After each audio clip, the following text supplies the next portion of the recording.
faces, worn out places, worn out faces, bright and early for their daily races, going nowhere, going nowhere.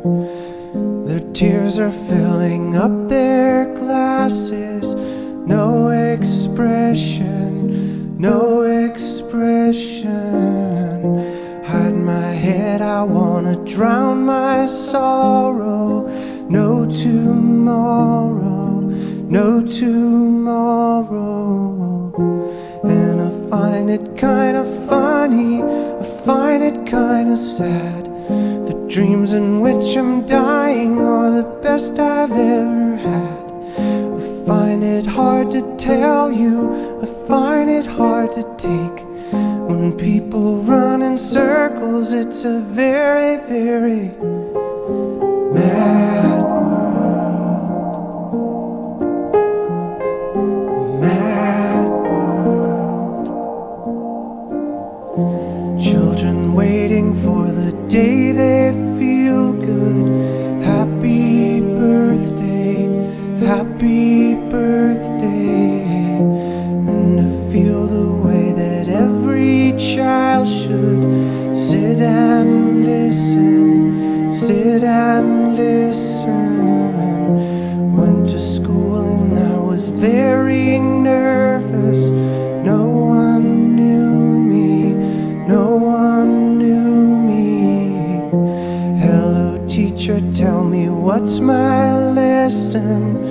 Look right through me, look right through me. And I find it kinda funny, I find it kinda sad.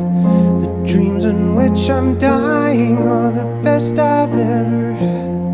I find it hard to tell you, I find it hard to take. When people run in circles, it's a very, very mad world. Mad world. Enlarging your world. Mad world.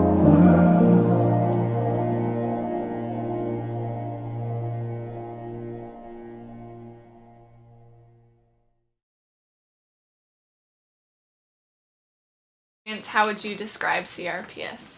Well, CRPS is basically it's characterized. It's said to. The name is complex regional. Thank you. I know what it is. I just can't get it out. I'm having word finding problems. Complex regional pain syndrome, and you know what that is basically is a cyclical kind of effect that goes on in your body where it doesn't necessarily, the pain doesn't get processed. It was originally found in Civil War, and that's where they actually noted the symptoms and what was going on. You know, CRPS is very difficult in the individuals because with CRPS you can blow on somebody's hand and it can hurt like on a scale of 0 to 10, it could be a 10. And they have to go get treatment of some type. One of the problems is that it sort of goes. Let's say I have it in the wrist. I have complex regional pain syndrome in the wrist. What happens is the impulses go up, but they don't go all the way up into the thalamus to be processed, where you can have endorphins released to help with the pain and things like that. What ends up happening is it becomes cyclical. It doesn't get up there and it comes back down. And that's what happens, you know, and it's one of the more difficult diagnoses to treat because of that, because you know you have to stop the pattern somehow, but the pattern doesn't stop because it's continuously cyclical. Do you need me to go anymore? That's fine. Are you sure? Yeah. Okay. How have you seen CRPS affect patients' daily lives? Okay, as far as that goes, it can cause them to not participate in any of their daily life because the pain is it's so painful. You know, like I said, if you blow on somebody, they're going to scream. You know, think about if you just move it in the air, just like this, they're going to scream. And, you know, most of the time you're not going to have movement. There's 3 stages associated with the CRPS. You know, the first one is trophic changes in pain, discoloration, some swelling, and edema. You know, the second one you get better and you have some movement, but every time you move in the first stage, you actually have an increase in pain also. And then the second stage you get a little better and you have some movement, but then in the third stage you basically have demineralization of the bones in your fingers. You know, I don't have anything on my desk, but they basically just bend. There is no rigidity to it, and you end up having a non-utile hand at that point. How would you say that you treat CRPS? What have you used? Any way that's successful, quite honestly. And, you know, we'll talk about this in future classes. CRPS is difficult in the sense that you don't know what people are going to respond to. There's a variety of different ways you can go. One of the things that I found in my experiences is that high volt or galvanic stim, electrical stim, has been very beneficial. And if you do it in water, it can encompass the whole extremity and create a block so that the pain doesn't necessarily go there. You can get some more. It's sort of like a TENS unit, but what ends up happening is you can get more movement that way. Also, the fact that the gravity's gone in the water helps assist. You know, there's scrub carry, where you're actually scrubbing on a table, you're weight bearing, so that you get that feedback, and then you go and carry a heavy weight, so you get a stretch as you go. And I'm talking about mostly in the upper extremity. You can have CRPS anywhere in the body. I mean, if you go online, you can find it for any place. Is it more prevalent in the upper extremities? In my practice, that's what I've seen. I have seen some ankles with CRPS, but I haven't seen much else as far as lower extremity and things like that. Most of the people that I've seen have been falling on their outstretched arm. It's a distal radial fracture, and you have to be very, very cognizant of CRPS during that specific diagnosis.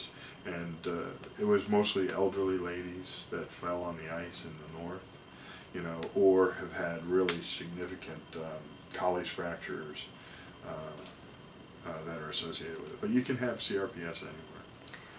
What behaviors would you say are associated with CRPS in the patients? One thing is that they choose not to participate because of the pain.